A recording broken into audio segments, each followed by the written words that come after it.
Here, this is less a workshop. This is in German. There is no good translation for session, so I'm really glad that I can speak English because this is a session with Anetta Kahane and Amy Spitalnick in a conversation. And I'm super happy to be able to hand over the microphone to Joel, because actually Joel and Anetta have a very special friendship, and Joel also, of course, knows Amy much better than I do. And so I would leave it to you to introduce our fantastic speakers, and I'm really looking forward to hearing your conversations. So, Joel, it's you. Thank you, Lily. Can everybody hear me okay? I hope. Great. So I'm really just introducing two really special, smart, capable, accomplished women, which is always good. And I'm going to start with my good friend Anetta. I'm just going to call you Anetta. Yes. Fair enough. And for those of you who don't know her, and I know some people in our group from America don't know her as well, and maybe others don't know her.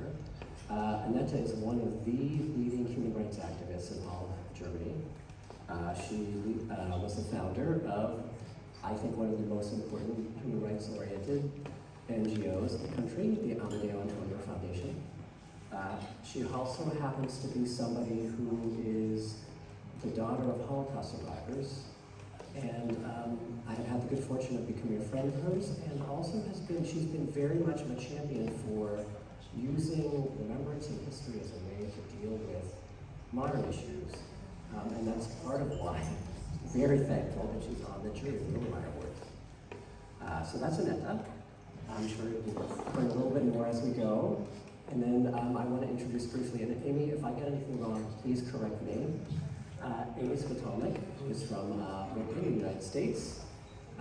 She is, I would call you an activist, and accomplished in many different realms, but one of the things that people in the United States know you best for is for the work that you did founding something called Integrity First for America, to go after the far right groups and individuals who attacked Charlottesville in 2017.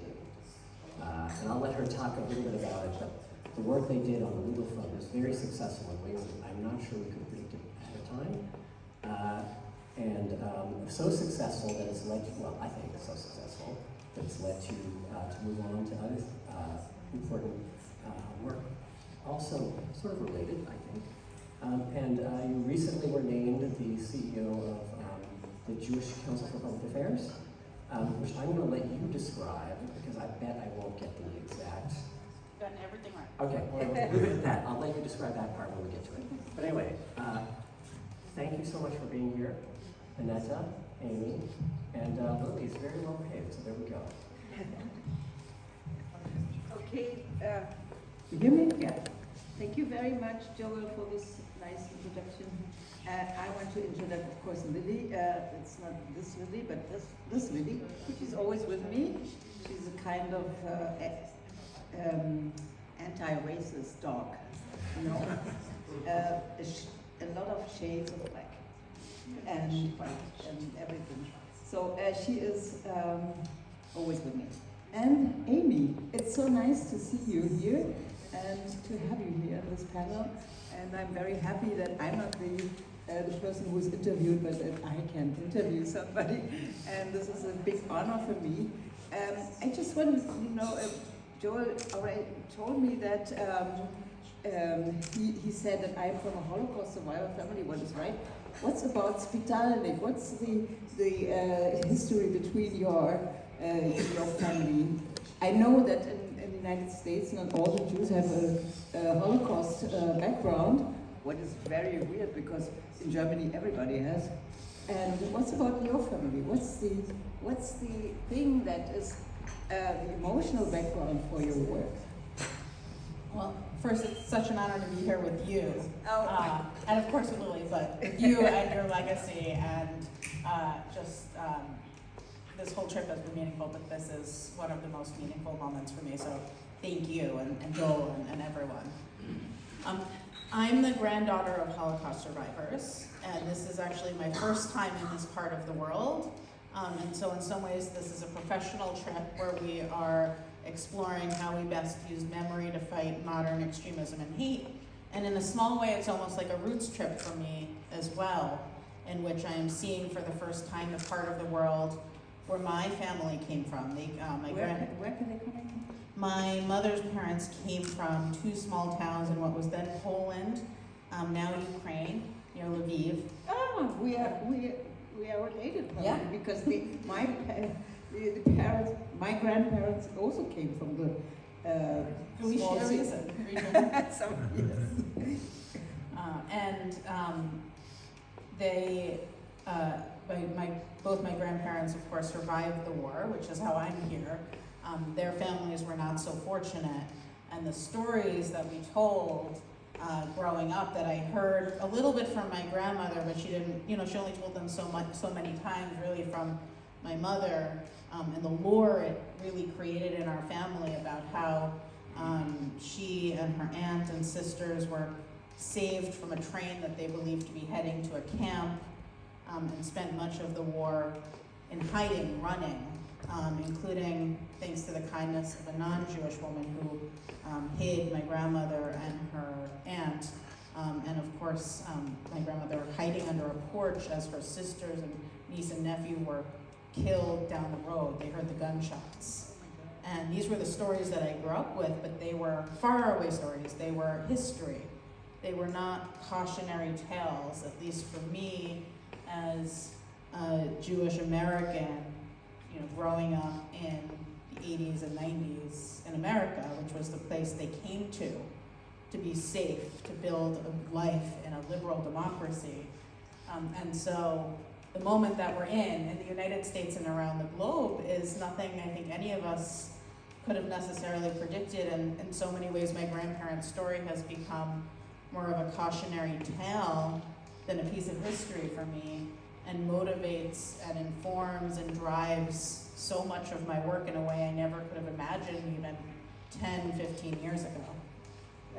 That's interesting, because I realize that a lot of Jewish people that are very much involved in human rights stuff have a strong motivation that is based on of course, one part on the Jewish values, but on the other hand also from this kind of stories.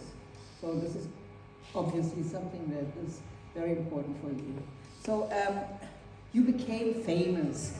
Like I remember with the lawsuit over the things that happened in Charlottesville. And I would be very curious if you could tell us something about all this.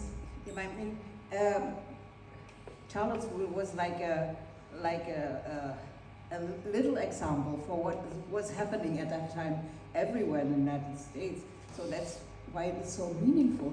Could you please tell us something about this white supremacist movement? Absolutely. So, And the lawsuit. yeah. So even in the United States, I think there are many who don't remember what happened in Charlottesville in 2017. It was nearly 6 years ago at this point.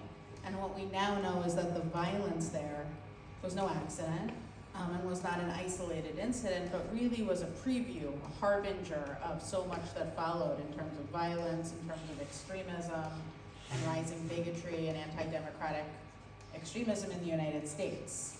For those who don't recall the details, in August of 2017, neo-Nazis descended on the city of Charlottesville, Virginia, which is a small city in Virginia centered around the University of Virginia, which is the big state university there. Thomas Jefferson founded it. There's a long history. I think some actually, Lisa, you spoke yesterday a little bit about the history. And they chose Charlottesville because the city council had recently voted to take down some Confederate monuments in the city, some monuments to Southern Civil War generals like Robert E. Lee. And the town itself is quite progressive, quite liberal-minded, but these Nazis and white supremacists came from around the United States. Very few actually came from Charlottesville, under the guise of protesting the removal of these statues. But as our lawsuit found and showed, the protests were never the point. The violence was always the point. And so they came to Charlottesville with a deliberate plan to attack the community, to attack people based on their race, their religion, their willingness to defend the rights of others. And so many of you might remember the images of neo-Nazis with torches chanting things like "Jews will not replace us," or "blood and soil," which of course, being here, takes on a whole new level of sort of poignancy talking about this.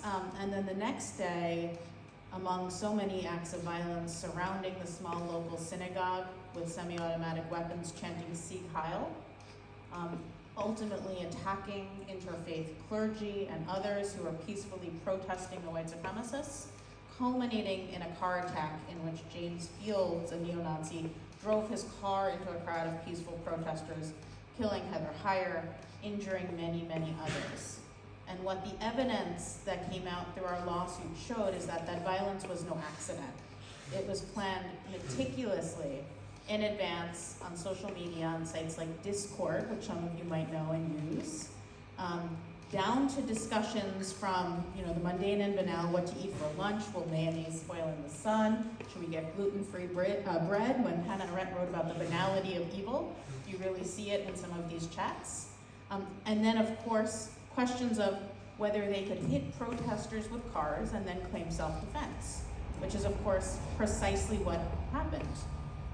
And so that's not an accident, that's not a clash between two sides, that's a racist, anti-Semitic, violent conspiracy. And in the United States, we have laws that are meant to protect against that. And so using those laws on behalf of 9 people who were injured in the violence, we brought a civil lawsuit against 24 neo-Nazis, white supremacists, and hate groups most directly responsible for organizing, for orchestrating the violence. Names like Richard Spencer, who some of you might know, he was the leading neo-Nazi in the United States, coined the term alt-right. Groups like National Socialist Movement, League of the South, which bills itself a neo-Confederate group, which is just a fancy term for white supremacist, I would argue, and a number of others. It was a long road. Civil litigation, as private citizens, we can't bring criminal cases. We can't put these people in jail, really. But what we can do is go after their finances, after their operations, and that's what this lawsuit did. And so it was a long road. As you can imagine, the defendants tried every trick in the book to avoid accountability. In fact, one of them was actually thrown in jail for contempt of court because they so flagrantly violated court orders in terms of the evidence they were meant to turn over. But ultimately, we went to trial in October of 2021, and every single defendant was found liable for a conspiracy to engage in violence, and won multi-million-dollar judgments. And the goal here, which in some ways we've already achieved, and in some ways we will continue to fight for decades to come, is to effectively bankrupt and dismantle these neo-Nazis and these hate groups. And so people like Richard Spencer, who was once the most prominent neo-Nazi in the United States, has said that our case has, quote, financially crippled him. And other hate groups have dissolved. Some have claimed they're leaving white supremacy. There's a lot of skepticism around how sincere they are, but the pressure of the lawsuit has at least forced them out of public conversation, public activity. And it was so, the lawsuit was important for so many reasons, including for the fact that we had a president when Charlottesville happened who said there were fine people on both sides. Yes. And it was very clear that there was not going to be the level of accountability that perhaps some of us would have liked to see. Mm-hmm. And it was important because there has been such little accountability when it comes to these violent extremists in the United States, and holding them accountable, showing that there would be real consequences mattered. It was also important because we wanted to get, and this is so relevant to this group, but we wanted to get the story of what happened in Charlottesville, the real story, the facts, not what the neo-Nazis said, not what was reported by politicians or even by the media, but the real cold, hard facts of what happened, the violence that was planned, the racism, white supremacy, the anti-Semitism behind it, on the record through the court documents. And we did that, and those documents, the transcripts, the evidence, all live on our website, integrityfirstforamerica.org, accessible for anyone, journalists, researchers, and perhaps most satisfying, people who have now taken our lawsuit and used it as a model for other lawsuits against, for example, those responsible for the January 6th attack on the Capitol. I like very much this part of the American system of bringing people down. This is not possible in Germany. We don't have that. This is very important because it tells us also a lot about the memory in the United States and the new fights that are starting now about memory on other parts of the history of the United States that is not really told yet, about slavery and lynching and all of this. And we also have, I know we don't have the time to talk about all of this, but I just want to say I admire very much that with this lawsuit we also have a view on what the remembrance culture in the United States might be in the future with all these statues and remembrance on slavery and so on. But I want to switch now to another topic that is, I heard that you were part of the report of the White House, now and present, on anti-Semitism in the United States.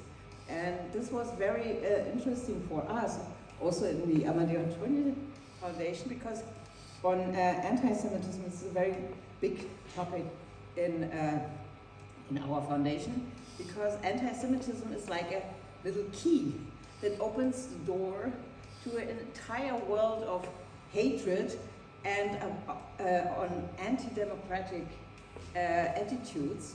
And that's why it is so important. It's not because the Jews are more important than others, but anti-Semitism has a mechanism, like a door opener to all this. And I'm very curious to ask you, or to hear about this report and what you think are is anti-Semitism about in the United States.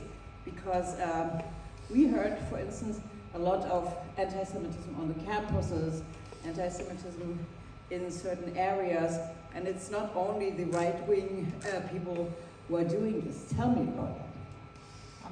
Well, I think how you described it as a key is fantastic, and there's so many different metaphors we could use. Some call it the canary in the coal mine when it comes to anti-democratic extremism. My friend Eric Ward, who was supposed to be with us, and unfortunately couldn't, but he wrote a brilliant piece in 2017 before Charlottesville called Skin in the Game. Yeah. And he writes about how anti-Semitism is an animating force underneath white nationalism, white supremacy, and I highly recommend reading it.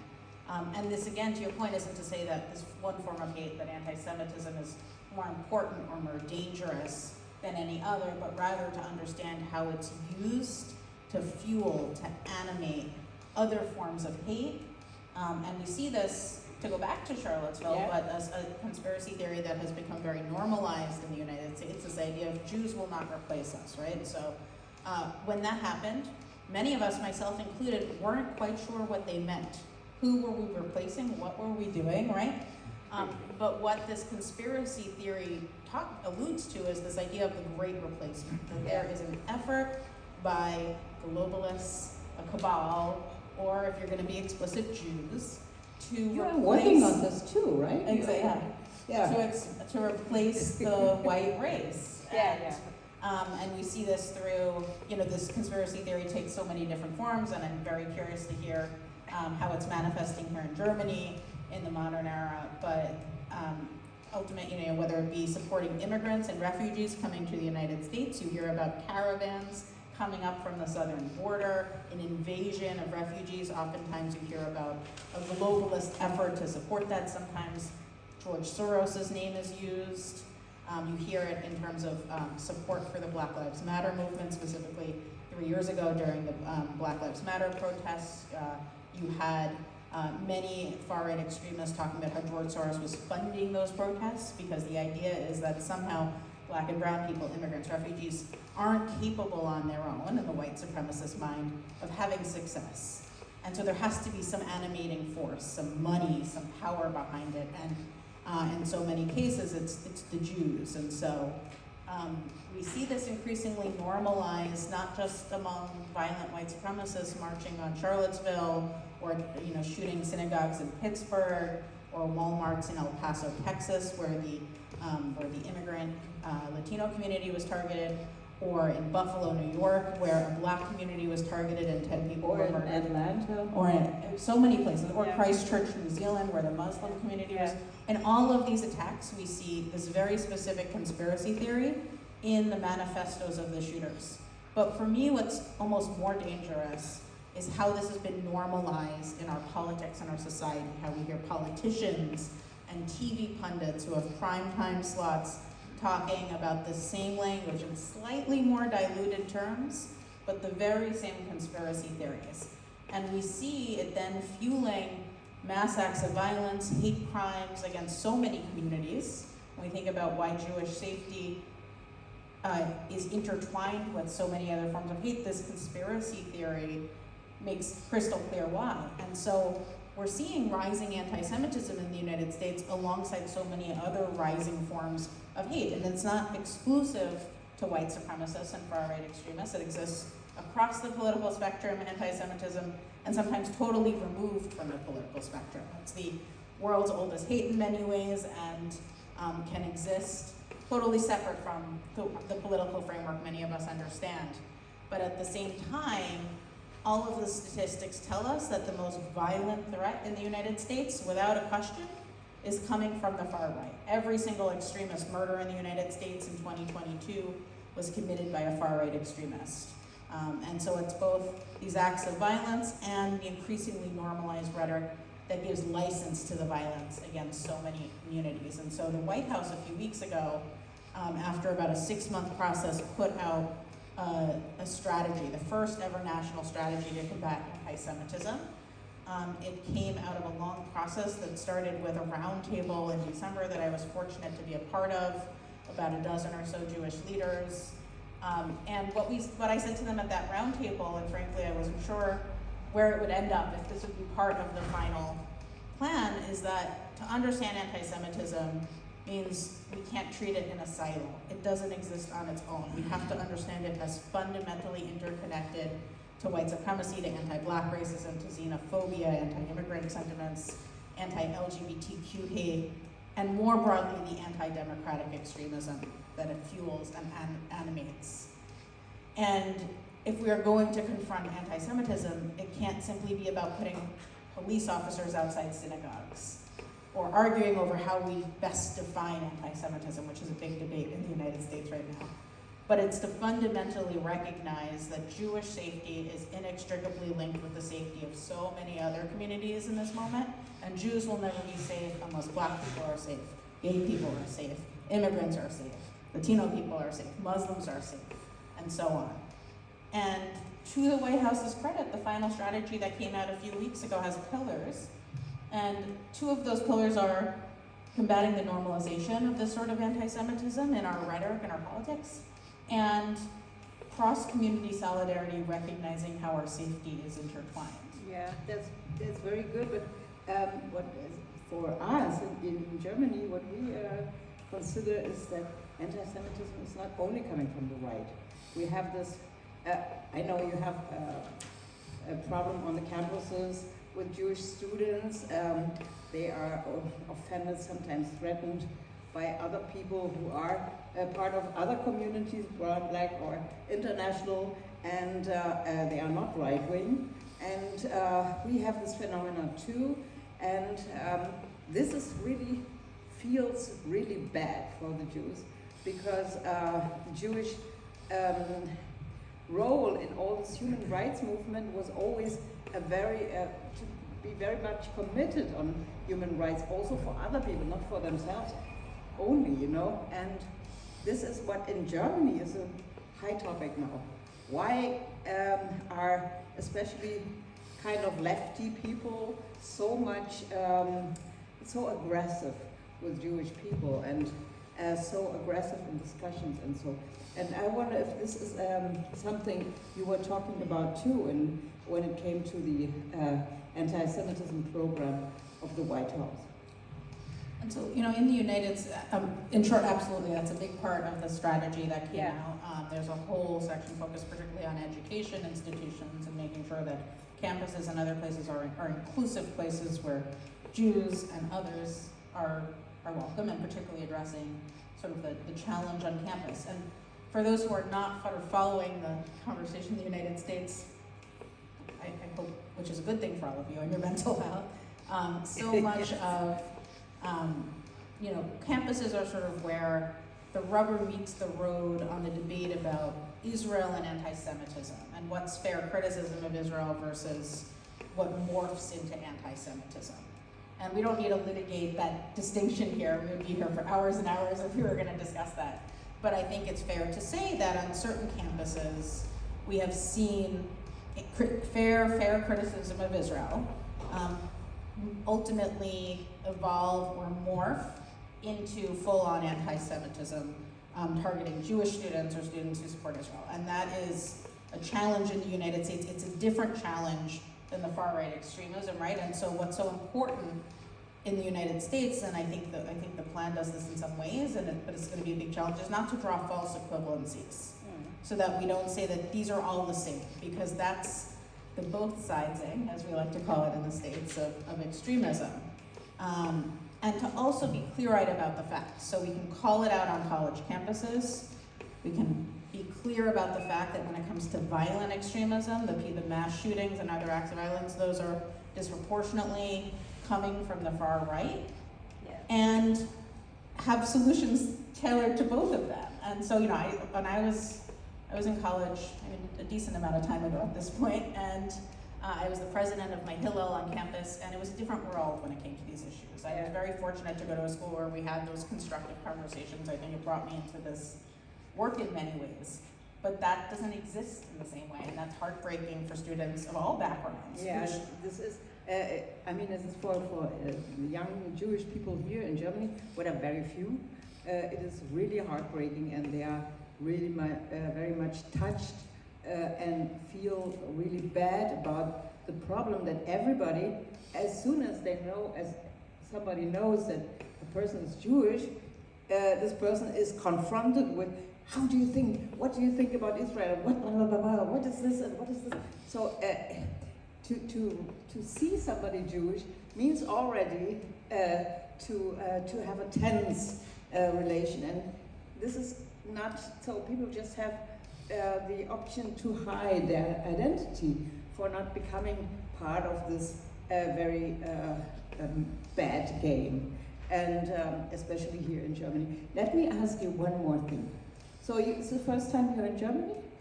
How do you feel about Germany? What do you want to know? What do you want to learn about Germany, and what do you expect from this trip? It's been such an emotional trip already, in a way that I knew it would be coming in, and I expected it, and I tried to prepare for it. But also in so many ways, the things that have grabbed me have been different than I thought the things that have. So, I don't think that Dave, who you'll meet on the next session, we went to Sachsenhausen on Wednesday before our program officially began. And I went in the concentration camp and expected, to see the crematorium and the bunk bed, all of the images that were sort of seared in my mind as a child who grew up learning about the Holocaust, seeing the photos. And I saw those, and they were emotional and heartbreaking. But for me, what really stunned and grabbed me was at the very end, as you're about to leave, depending on which way you go, there are the Jewish barracks. They are to the right if you go in through the gate. And somewhere buried on some of the signage there, I read that in 1992, after Yitzhak Rabin, the Israeli prime minister, visited, extremists came and tried to burn the barracks down. And if you walk around the back, you see sections of them that are totally blackened from the attempted arson, and they're covered in glass as a way to preserve that. And so for me, my work is really at how we use this history, how we use the memory to fight hate and extremism in this moment. How does my family background feel that? How does the history of this country feel the work being done today at a moment of resurgent anti-Semitism and extremism? And that puts such a fine point on it in a way. That's where I think I got most emotional on that visit, because it really illustrated that none of this hate has ever gone away. It has ebbed and flowed, but we are living at a time where these extremists are more emboldened than they've been in decades. And that's true in the United States, but it's also true around the globe in different ways. And what we do about it, how we use the work that's happening in this network, how what all of you are doing, how we use that in a way that goes hand in hand with everything else. Memory work alone is crucial, but it must go hand in hand with public policy, with accountability, with communications and storytelling, with coalition building, right? And how we use this sort of memory work hand in hand with all of the other work in activism to draw those connections, to say that when we're learning about the history, but here is a stark reminder that this hate exists right here today, is so crucial. And so for me to see that at Sachsenhausen was such a powerful physical manifestation of that. And we're going to Saxony this evening, and I suspect there are going to be some other very obvious examples of that.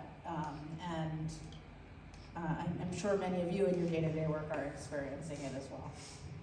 Yeah, this is very interesting, and probably in Germany there is a lot good and sometimes also bad examples how to deal with the memories and with the history. I don't know if you know that Sachsenhausen is one of a few camps that also worked after the war, when the Soviets came in and put in prisoners that are considered to be Nazis or considered to be enemies of, I don't know, of the Soviet Union or something.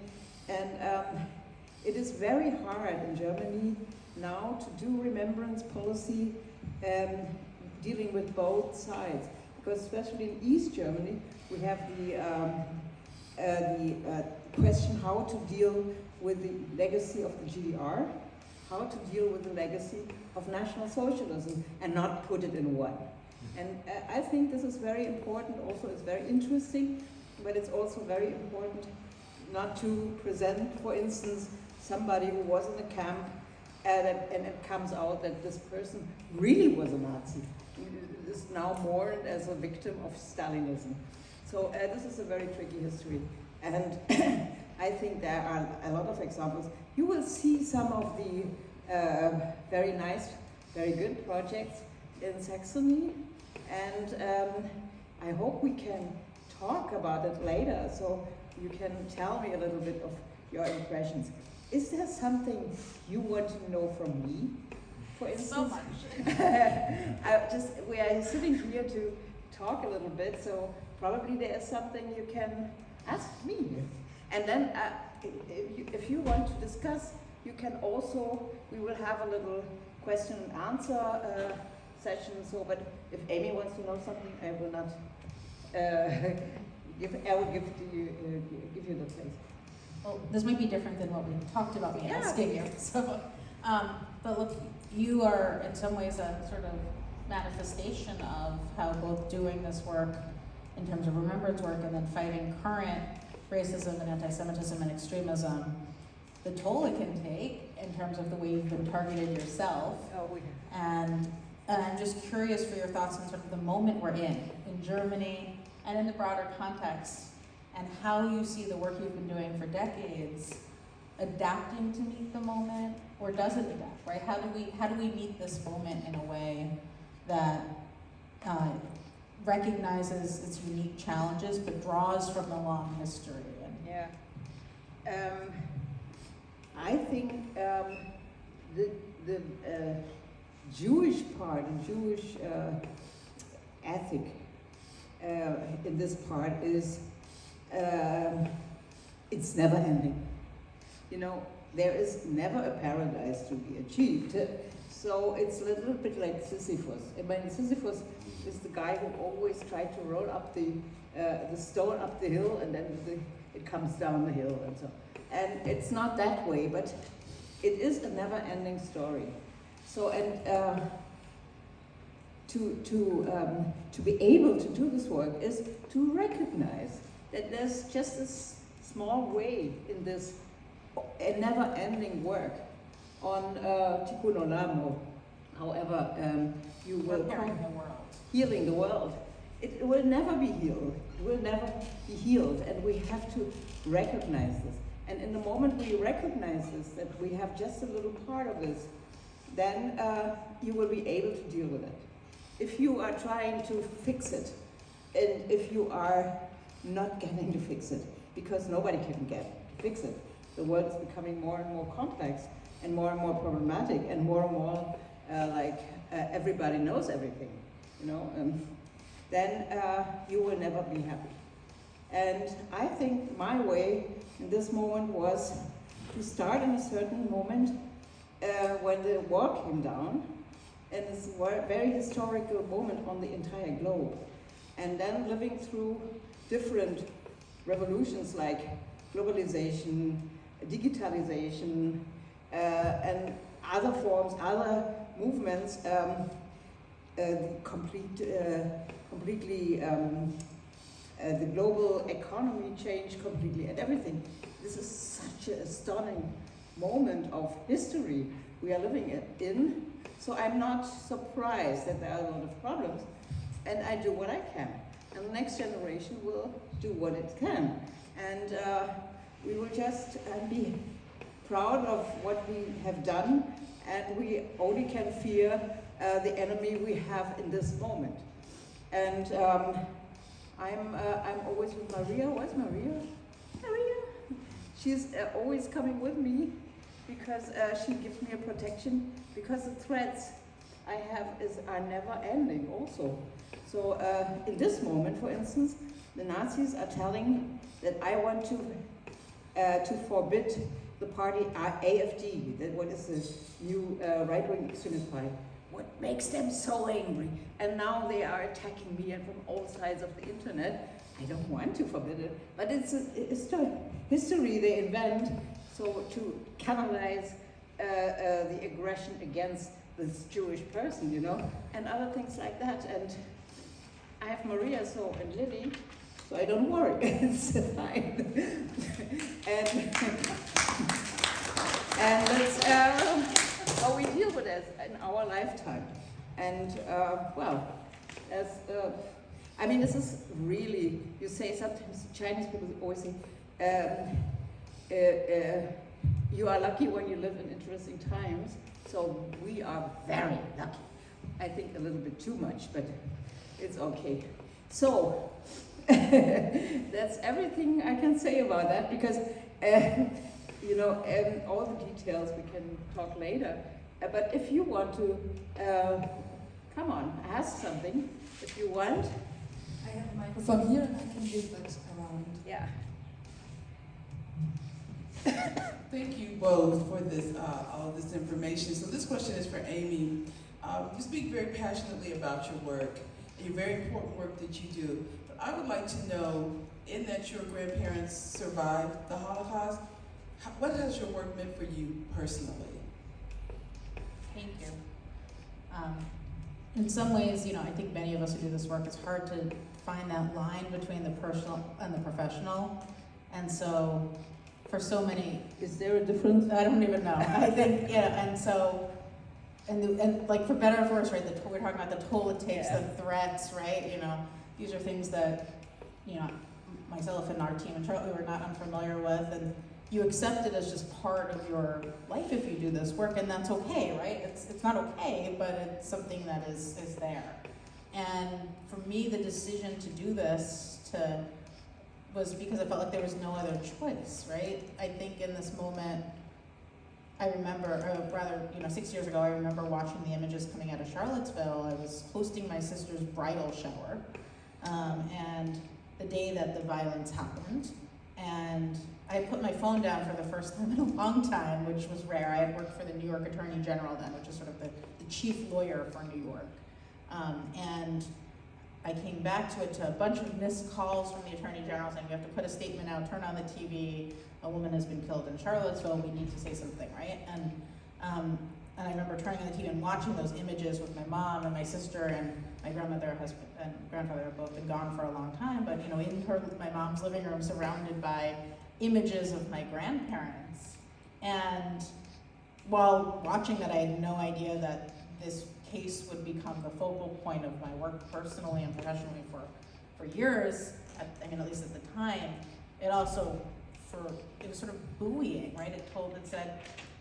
It was a reminder that we're all obligated to do something in this moment. And I think when I got a call, I guess not very long after that, the following year, asking me if I wanted to help organize to lead this lawsuit against those responsible, there was no other answer I could have given, but yes, it was exactly what I was meant to do in that moment, I felt like. And it's not what I expected to do with my career. I was a sort of a spokesperson for elected officials, for government workers, for government politicians for a long time. I wanted to be, C.J. Craig from the West Wing, the press secretary of the West Wing when I grew up. That was like my dream, and this was not my dream. Yeah. But it was truly, there was nothing else I could have done in that moment. And, I think it's getting to know our plaintiffs, the people who survived the violence and brought the lawsuit on their behalf, only affirmed that for me, because they are by far the most courageous, brave people I know who have taken the worst moments of their lives, and chosen to relive them over and over again as part of this lawsuit, including in court where they were questioned by the very neo-Nazis who attacked them. Literally, Richard Spencer and Chris Cantwell, two prominent neo-Nazis, were questioning our plaintiffs directly. They chose to relive this in order to seek accountability and justice. And if they can do that, certainly I can support them in doing that. And now last year I had my first child, and she's named for a number of people, including for my grandmother. And doing this work, if I need a reminder of why I do it, I just look at her why, just because the legacy that I need to leave her, I want her to feel the way I felt growing up, which is that this was a place, that is safe for her community, for her family, for everyone. We live in Brooklyn, where it's so important that it's safe for everyone. Yeah. And her safety, I know, is so connected to others. And so it's so deeply personal, but I also think, like many of you, that line between personal and professional is very hard to see in many cases. Thank you so much. Is there another question? Two more questions, I think. First. Hello, excuse me for my English, it's not very good. I'm a teacher and a French citizen, and I would need your advices about how to oppose the notion of justice and of building a safe community with good values to people who praise their own vision of freedom and of truth. And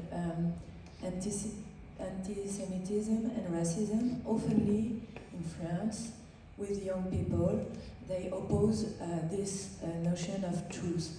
They say they are not free to express themselves, and they reclaim the right to express their ideas that are censored by Jews, by the government, and all that stuff. So how could I use the law, and what could I oppose to them when they say they are censored, and we can't say the truth because they don't want us, and we are going to do a strike or to go into the streets to express ourselves. So they are pacifists, but they express violence and hate. So how can I do? Can we have the second question? Do we have the second question as well? So we can. So my question goes kind of in the same direction. And first of all, thank you very much for this very inspiring talk, and I took a lot of information from it. And just recently ago, I met other young persons. I'm separate from Tübingen, and during my my orientation here, I talked a lot with very conservative Christian young priests who want just to start a career. And he just told me about, we came in how we think politically, and he just openly told that he's voting for the AfD for just 2 reasons, because for him that's the only party that after a very specific Christian kind of view are against abortion and against the aid of dying. And I thought, I tried to collect like 3 groups of persons and thinking about what we are doing here. And I remember what you said, Mr. Murray, yesterday, and that, for example, our networking is for persons who work on the same subject and trying to strengthen and to motivate each other. And I thought, what about, how's the discussion going with the persons? We talked about the right extremists in America or in Germany. Is there some kind, I'm not informed on this topic, but is there some kind of approach in order to try, because I think that's maybe the most difficult part, and I thought maybe you could call it with the right extremists, you try to have to confront them with persons being neutral, not knowing of the subject, you have to inform them first, and what we are doing here is networking. So what are those 3 parts about, and I would really love to hear your, what you think about this topic. Well, I can start, but I imagine you have thoughts as well that I want to we make. can start, and then I can add some. Excellent. Well, look, this is a problem that we have in the United States as well, in which the far right narrative, and not even the far, just the right wing narrative at this point, and I don't think it's political to say that, right? It can't be considered partisan to say that there's one party that has sort of embraced this narrative, and the idea that we are being censored, and for example, it was the argument that the Charlottesville defendants tried to claim that this was free speech. The court said very clearly violence is not free speech, and also we're now seeing with a lot of the January 6th cases that an insurrection at the Capitol is also not free speech, and so you hear how they try to use that while at the same time actually actively censoring transgender people, gay people, banning books, saying that we can't talk about being gay, saying we can't talk about the history of systemic racism and white supremacy in the United States. In some cases even banning Holocaust-related books. And so it's obviously hypocritical. I don't need to tell this audience that it's hypocritical. For me, it's the work that I do at the Jewish Council for Public Affairs, which is the organization I now run as of a few weeks ago, so it's a new role, but in so many ways it's deeply connected to the work I did on Charlottesville and to these questions, which is, I try to be practical. I come from politics and government, so I try to be clear, there are gonna be some people who are not gonna win, and that's okay. To your point about, you don't have to solve everything, and I think we need to be very clear about that, and I took so much inspiration from your advice and guidance on that front. But what we can do is remind the vast majority of people who I still think get that their safety is connected to other people's safety. It's connected to our democracy. It's connected to our ability to understand what's at stake in this moment. And when we are otherizing people, when we are using so many of these conspiracy theories to sort of unpack them for people has been eye-opening, to explain what we mean, right? What placement means, what invasion means. And I see, I talk to audiences that for the most part are friendly and receptive, but sometimes I find myself in places where people are not quite as understanding or receptive of these. And when you really step back and unpack what some of this means and explain it to them, for some people it works. But I also think, we need to be practical. And so what are the actual policy solutions?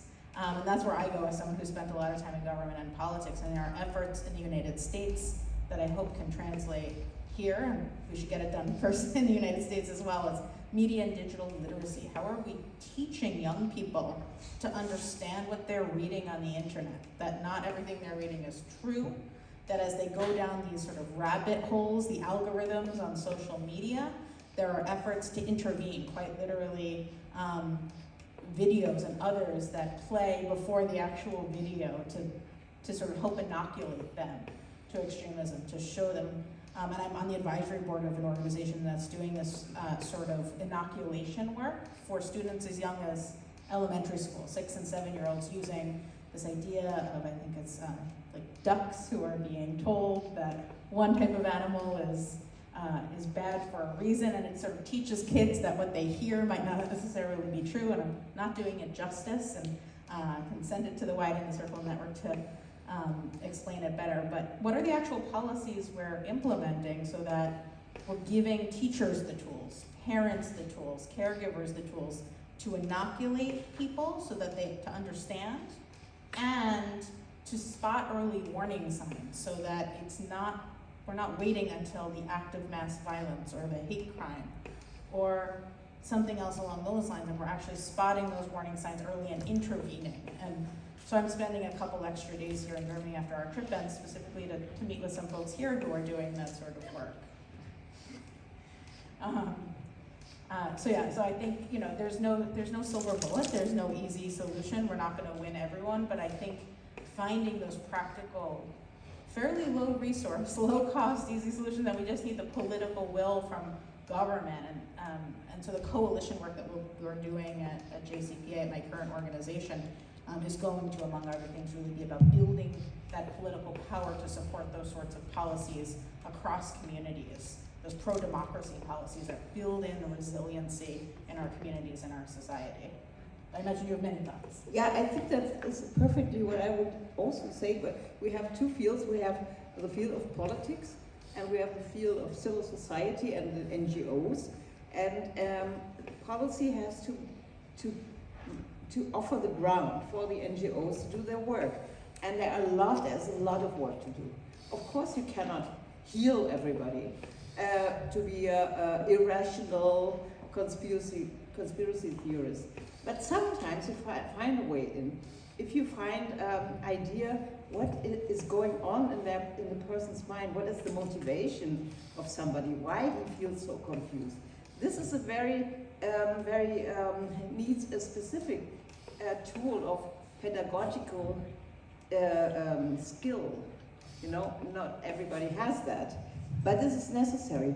Also in the digital world, we have, for instance, a huge program about the gaming community and hate speech in gaming communities and the gamings themselves and what they say. And so to raise awareness on every field and not oversee things where atrocities are happening and in a verbal way and then become violence. And this is very important. And we will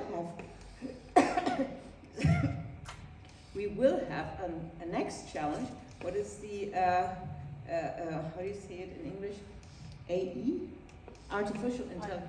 AI. And I think this will be a next revolution in communication, and it can be so or so. So we now already have to focus on what is coming in the informational world, what is coming up to us for the kids, for the young people, and for everybody with all these problems. And I tell you, it's a never-ending story. So there are a lot of very good programs, and somewhere somebody has a solution for every detail. What we need to do is to find the people and to find the organizations that have a right solution, and to spread it and to see if it fits also in another region or in another country. And this is all we can do. And I think the ideas are all very, very interesting and good. And thank you very much for this conversation, because we are now on the end of our time. We could have one more question. Okay. I allowed the others until 11:15, so Okay. are allowed. I was. Anetta, you're the best speaker I ever had. With on the time, Joel. Yeah.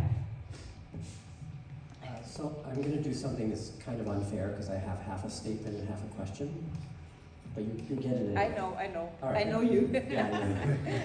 So a year ago at the forum here, or actually I wasn't here, but in Berlin, A guy named Derek Black spoke at our keynote. He's a former white supremacist who kind of changed his belief system and now works against the far right. The thing he said that surprised me the most was about him leaving his background on the far right. And he said the hardest thing was not changing his beliefs, although that was hard. He said it was leaving the community of people he knew. And I was just thinking, given these questions we just heard, can you both maybe say a little bit about that? Yeah, I can say something about that because we had a big program. It's called Exit. It's a program for neo-Nazis who want to drop out, and they all told us how it began when they started to have their problems. And Exit is like all the other conspiracies. It's always the same pattern. Normally, it began with something.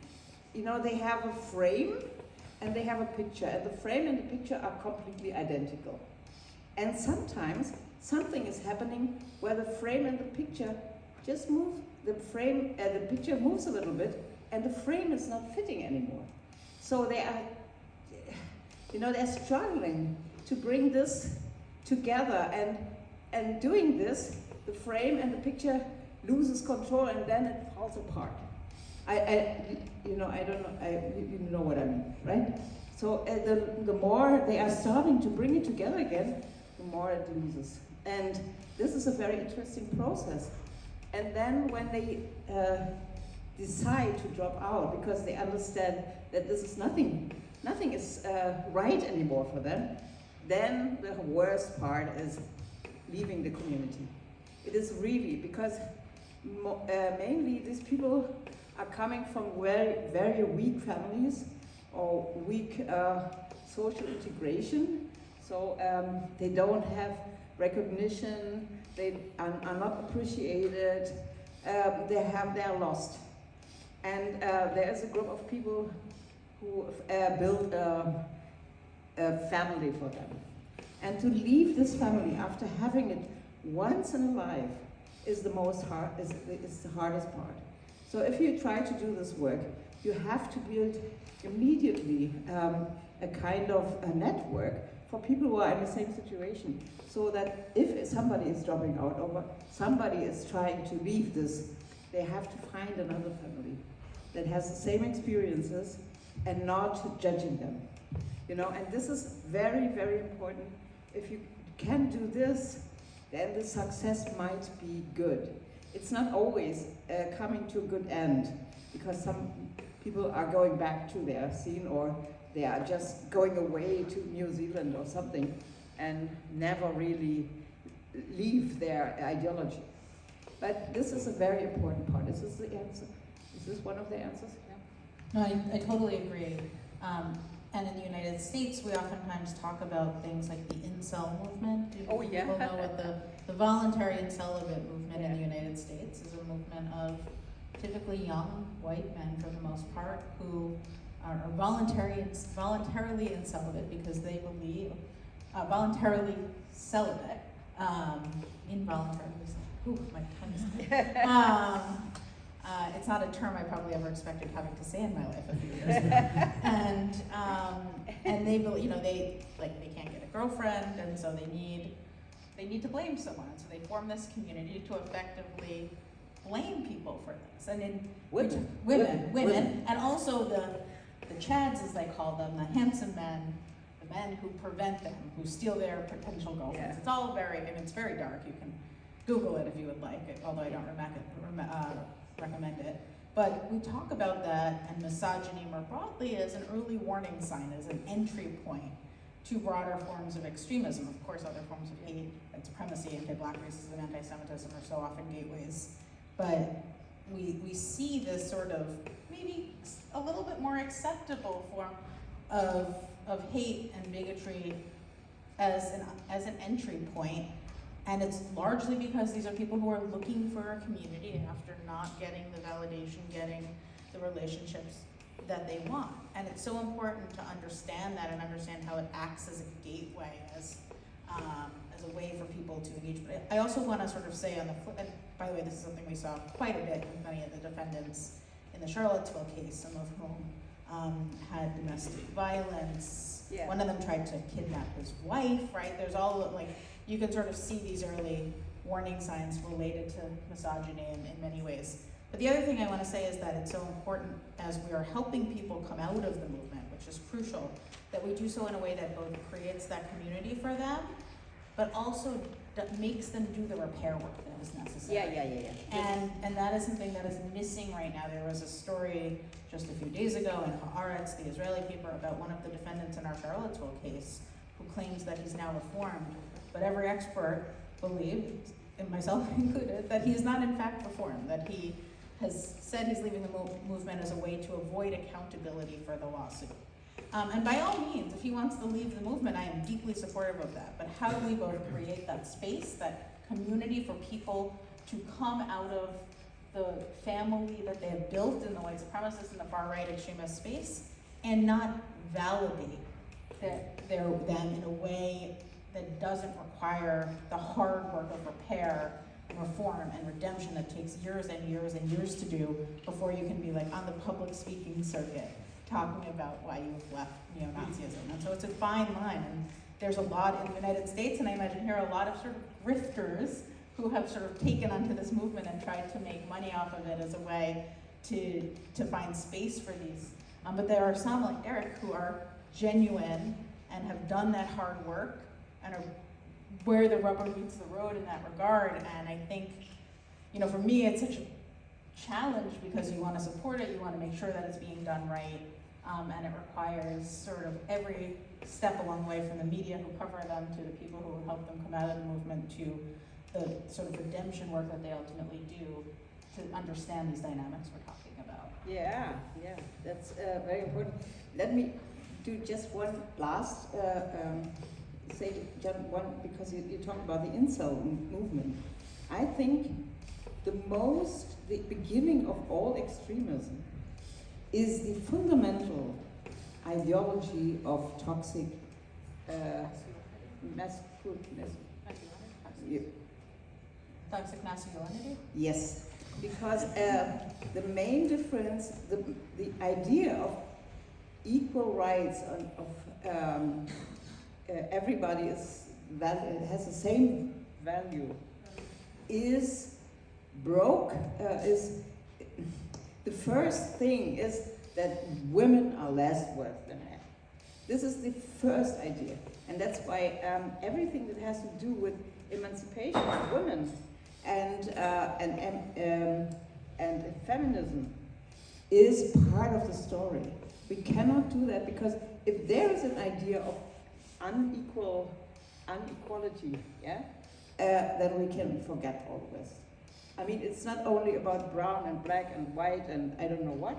It's about men looking at women and thinking they are less worth. And that's what we are also working, and we have to work and always have to have an eye on it. So I think time is over. Thank you very much. Thank you so much.